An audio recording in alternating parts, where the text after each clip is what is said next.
Olá, bem-vindos mais uma vez ao Papo com o Gestor da Rio Claro Investimentos. Ficamos aí um tempinho mais longo dessa vez, desde o último papo, né? Agora a gente está fazendo a conversa trimestralmente, até porque a gente sabe ali que no mundo dos investimentos, de um mês para o outro, só gera ansiedade a gente ficar falando muito, né? Então, como disse um grande investidor americano uma vez, investir tem que ser igual ver a grama crescer. Se for para ter muita emoção, a gente está fazendo algo errado. Aqui na Rio Claro a gente sempre quer trazer tranquilidade, mas achamos muito importante estar ali mostrando tanto o que vem acontecendo nas nossas carteiras, no mundo, na economia, para ir acompanhando junto com o nosso gestor Lucas Hadi. A gente está aqui hoje para falar sobre o último trimestre ali, que vai desde junho desse ano até agora o final de setembro de 2024. Então, bem-vindo, Hadi. Obrigado, Jobim. Eu acho que é isso que você falou mesmo, né? Principalmente com a nossa filosofia aqui na Rio Claro.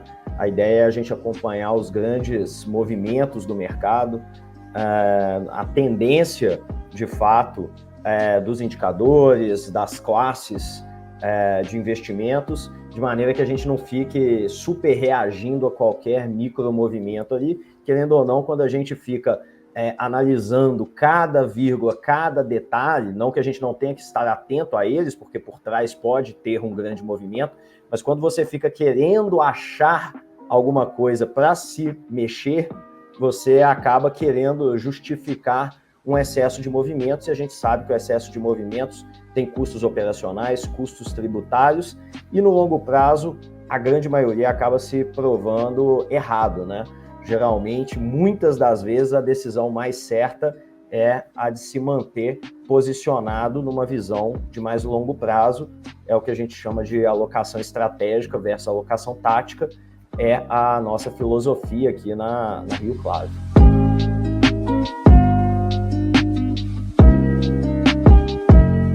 Vamos já mostrar aqui a apresentação, né? Eu acho que a gente vai ver alguns exemplos claros disso ao longo desse trimestre, né? Ao longo aí das palavras do Hadi, de várias coisas que subiram, caíram, se mexeram bastante, mas em curto período de tempo acabaram voltando para o mesmo lugar.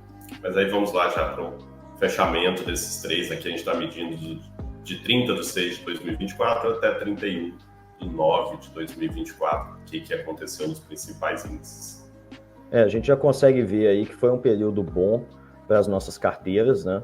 A Bolsa teve uma recuperação muito expressiva, né? No total aí 6% de alta, obviamente que aí do Ibovespa, então a gente não se posiciona necessariamente no Ibov, temos fundos de investimento aqui que nós alocamos, que a gente acredita até que superam o Ibovespa na média do tempo.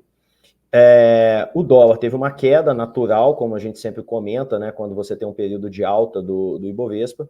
O CDI, ele teve uma alta, nós vamos comentar isso na hora que a gente falar de Brasil, né, no cenário nacional. E quando a gente olha para a nossa carteira offshore, a gente tem o S&P 500, né, que é a Bolsa Americana, a gente vai comentar daqui a pouco, né, com a previsão ali da queda da taxa de juros, que de fato aconteceu no final do trimestre, se valorizou aí acima dos 5%, e os títulos de 10 anos do governo americano, a gente vê aí um negativo, na verdade é o quê? A taxa dos títulos caiu. Quando a taxa do tesouro cai, você tem uma valorização do preço, portanto aí as carteiras offshore também trazendo um retorno positivo.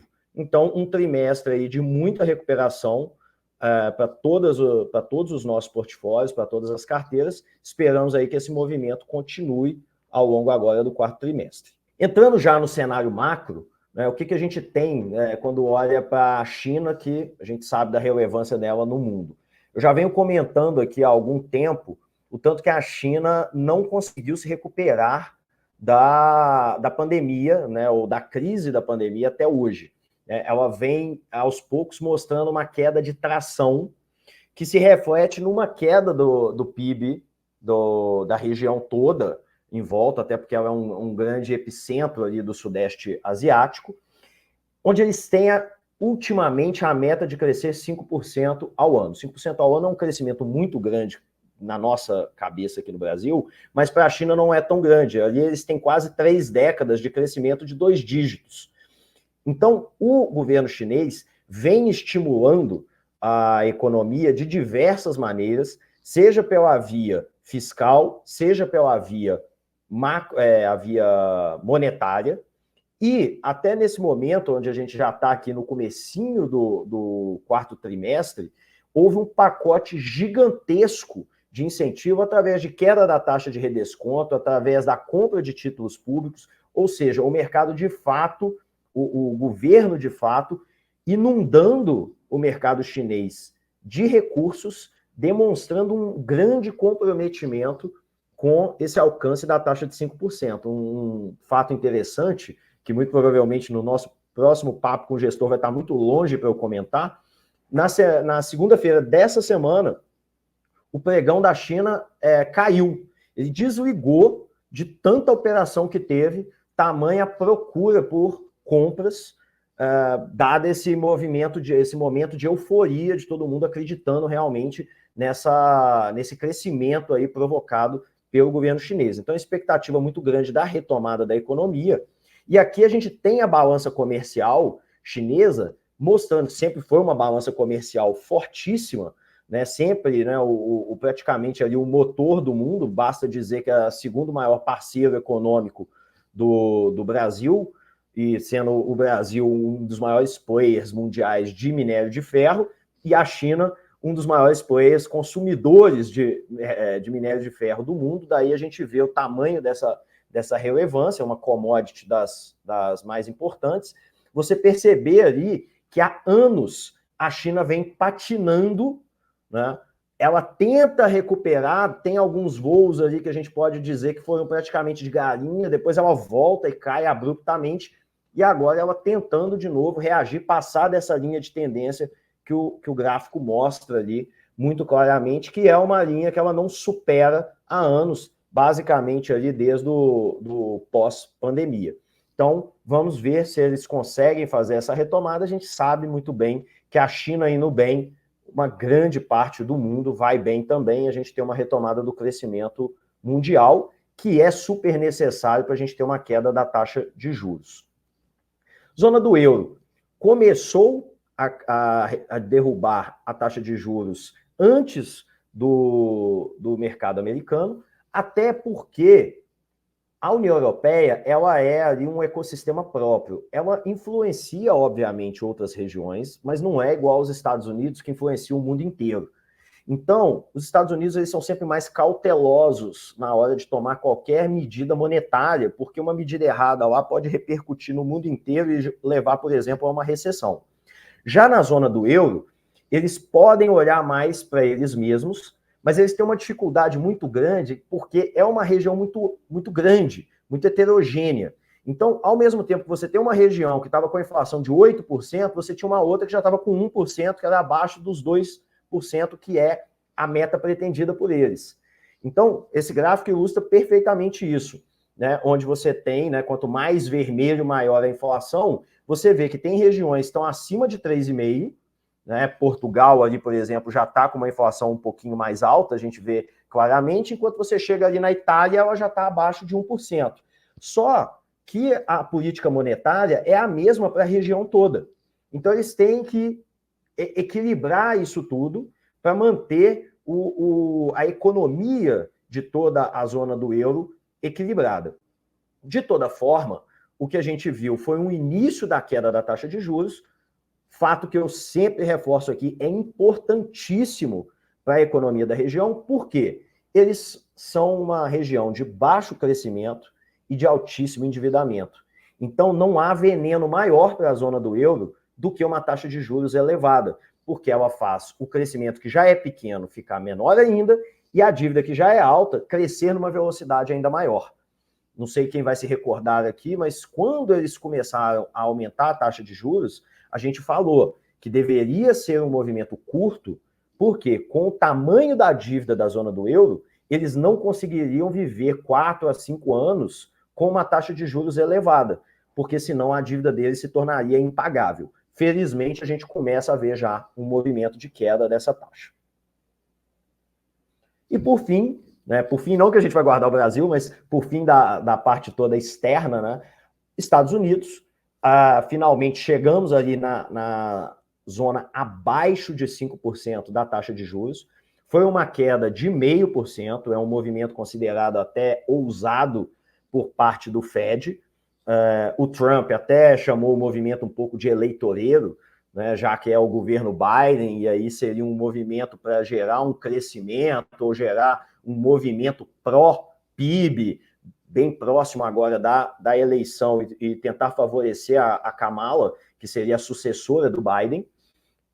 Mas a verdade é que os números já vêm aí há pelo menos 2 trimestres demonstrando melhoras consecutivas. Quando a gente fala melhoras, é importante entender o que a gente está falando. Por exemplo, a gente tem um número que, obviamente, é uma melhora, que é a queda aí do preço ao consumidor, que é a inflação, basicamente, a gente poderia dizer que é o IPCA deles, caindo acentuadamente desde o seu pico ali em 2022 e já chegando muito próximo ali dos 2%, que é o alvo, né, o alvo da meta do governo americano.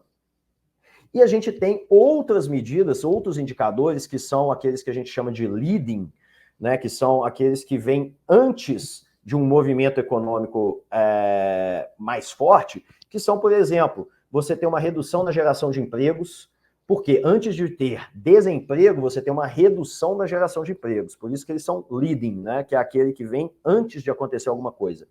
Você tem, obviamente, a medição do desemprego propriamente, então pequenos aumentos na taxa de desemprego já demonstram que o movimento está mudando. Indicadores industriais demonstrando um desaquecimento da economia, e daí a importância de se agir rápido. Por quê? Uma demora do Fed pode levar a uma recessão. E uma recessão nos Estados Unidos, todo mundo sabe que leva usualmente a uma recessão no mundo. E ninguém quer uma recessão, né? Principalmente porque a gente vem de um período de inflação. Então você imagina, você sair da inflação e ir para a recessão. São os 2 piores cenários que se pode imaginar. Porque foi uma inflação não necessariamente ligada a alto crescimento, foi uma inflação muito ligada a um pós-Covid, né, a uma reação muito forte àquele movimento onde os preços ficaram defasados no primeiro momento, a economia ficou muito defasada, e na sequência, quando é para a economia se recuperar, você vai lá e tem uma recessão. Então, sempre muita essa atenção, o Fed vinha sendo criticado por ignorar esses movimentos, e agora, definitivamente, ele iniciou um ciclo de queda da taxa de juros. E aí já aproveito para engatar no Brasil, onde a gente chega e vê, né, primeiro vou resumir aqui, a gente vê a avaliação das taxas de juros aqui, onde a gente vê que as taxas do Tesouro subiram. Quando a gente vê taxa do Tesouro subindo, quer dizer que houve perda para quem estava comprado em título público. Isso quer dizer que os juros futuros do Brasil estão subindo. Então, isso é um movimento contrário ao mundo. O mundo está com taxa de juros em queda e o Brasil está com taxa de juros em elevação. Qual que é o problema disso? Você está falando do Brasil estar anticíclico com relação ao mundo. Poxa, mas por quê? Por que a gente está nesse movimento? A gente não está num contexto onde os Estados Unidos influencia a gente? O que está acontecendo? A gente tem um problema aqui muito grande fiscal. Nesse exato momento em que a gente está falando, nós estamos em outubro, começo de outubro, e nós já superamos o déficit de 2020, que foi um ano de pandemia. Pensando que déficit é a diferença entre arrecadação e gastos, foi um ano em que se gastou muito para subsidiar a população que precisava do auxílio emergencial, e um ano em que se arrecadou muito pouco. Por quê? Porque você não tinha a economia produzindo, logo o imposto, na maioria das vezes, sobre a renda, sobre a produção das indústrias, do comércio, você arrecadou muito pouco. Então você tinha uma receita baixa, um gasto alto. Mesmo assim, nós já temos em 2024 um déficit maior em outubro. Nós não precisamos chegar nem nos meses de novembro e dezembro. E para agravar, em um ano onde a nossa arrecadação bateu o recorde histórico. Ou seja, tivemos uma receita recorde. Isso só pode significar uma coisa: um gasto mais do que recorde. Porque para você estourar a receita recorde e bater um déficit recorde, você teve que ter, com certeza, um gasto muito recorde também, muito elevado. Então, daí, qual é o cenário que você passa para qualquer um que está analisando o futuro da economia brasileira, o futuro da relação dívida-PIB? Se em um ano que a economia arrecada bem, há um déficit recorde, como que vai ser em um ano em que a economia estiver passando por uma crise mais acentuada e não arrecadar bem? Aí você vai ter um déficit maior ainda, maior do que o ano que já se tornou o maior da história. Então você prevê uma trajetória da relação dívida-PIB ascendente, o que usualmente quer dizer juros cada vez mais altos. Por quê? Se você pensa na pessoa física, se alguém olha, você vai pedir no banco um empréstimo, e alguém olha e fala, poxa, cada ano que passa a sua dívida no mercado só aumenta, né? Ou seja, você está se tornando um devedor cada vez menos confiável, um devedor cada vez menos sólido, porque a sua dívida cada vez mais aumenta. Sua taxa de juros tende a se elevar no médio e longo prazo. Tá? Para não dizer que a gente não tem notícias boas, ontem, tá? E aí é um cenário para mostrar que, né, a gente vinha de uma trajetória de queda da inflação, depois a gente teve uma elevação, depois voltamos para uma trajetória de queda, e aí tivemos 4 meses de sucessivas altas. Foi aí que o governo retomou o movimento de elevação da Selic, onde a gente bateu 10,75 com um aumento na última reunião. Última reunião que teve um aumento muito simbólico, tá? Porque foi a primeira reunião em que o Galípolo participou ali como cogestor, junto com o Campos Neto, meio que numa trajetória de passagem de bastão. Tá? Então, moral, a nova gestão, teoricamente, concorda com a política que vinha sendo adotada até o momento, que era alvo de críticas do Poder Executivo. Mas para encerrar e não dizer que não temos notícias boas no campo brasileiro, parecer que o cenário é todo muito pessimista, a gente teve uma elevação da nota através da Moody's.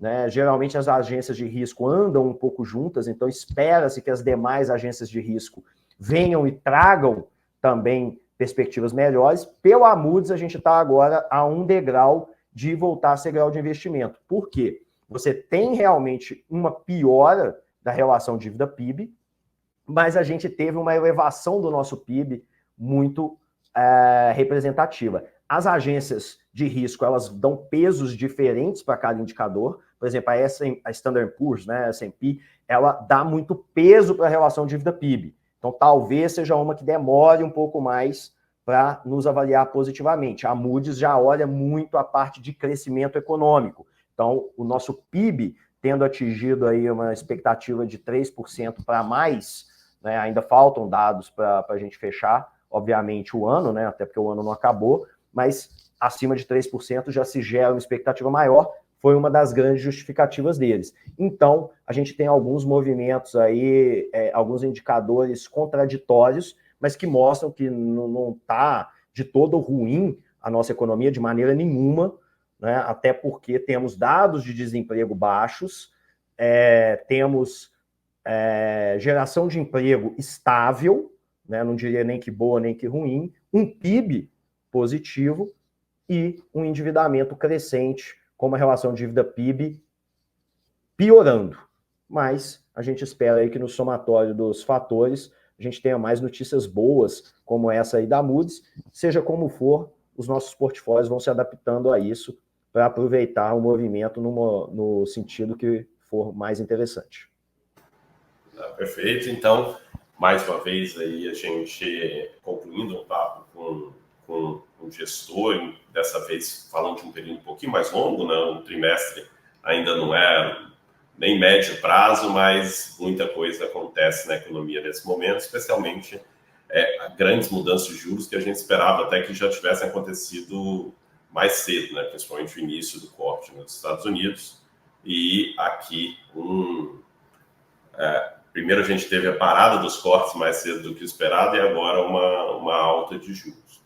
Aí eu acho que só para finalizar, de um ponto importante que as pessoas sempre perguntam, assim, é claro que a gente nunca consegue prever exatamente o que vai acontecer, mas até onde a gente espera que vá essa alta de juros no Brasil, até onde a gente espera que vá essa queda de juros lá fora e como isso impacta nas nossas carteiras, o que a gente mudou nas estratégias ao longo dessas mudanças que aconteceram tanto ao longo do último trimestre quanto ao longo do ano. No cenário americano, a gente vem se posicionando para essa alteração da taxa de juros há bastante tempo. Então, agora é a gente, de fato, surfar a posição que a gente montou, né, há mais ou menos um ano, e, de fato, a gente já vem surfando essa onda aí, tanto nas carteiras nacionais, onde a gente tem, sim, uma posição offshore, quanto nas carteiras offshore, que, obviamente, ali são integralmente baseados nesse movimento. No caso do Brasil, o que a gente fez foi tirar um pouco das carteiras, da parte de duration mais longa e trazer para duration curta. Por quê? Porque a gente tira um pouco desse movimento de ascendência da taxa de juros que faz, no primeiro momento, as carteiras serem penalizadas e traz para o curto prazo, onde a gente se beneficia da Selic mais alta. E a gente reduz um pouquinho da fatia de risco, porque nesses movimentos de ascensão de taxa de juros, os portfólios de risco tendem a performar um pouco pior. A gente não tira a tração completa, porque, como eu falei na parte de cenário Brasil, os indicadores ainda são contraditórios. A gente tem um PIB ainda muito em ascensão. Prova disso é o nosso trimestre aí, que foi um trimestre de alta da Bolsa, né? Então, são sempre movimentos muito pontuais, mas para evitar o risco de downside muito elevado, né? Mas para a gente fazer pequenas calibragens, uma vez que a estratégia de longo prazo está montada já para esse cenário global de queda de taxa de juros. Não, fantástico. Muito obrigado mais uma vez. Muito obrigado a todo mundo que ouviu até agora, que está aqui com a gente, especialmente os clientes da Rio Claro. E se você ainda não é cliente da Rio Claro, não deixe de deixar seu contato aqui embaixo. Vão ter todos os links que você pode usar para marcar sua primeira consulta, que não tem custo nenhum, para analisar como está a sua vida financeira hoje, os seus investimentos, a sua carteira, e passar a ter uma gestão profissional dentro da sua carteira de investimentos. Muito obrigado mais uma vez, Rádia, e nos vemos agora, provavelmente em janeiro, fechando o ano completo de 2024 com o próximo Papo com o Gestor. Obrigado, Jobim, obrigado a todos que assistiram até aqui e até janeiro.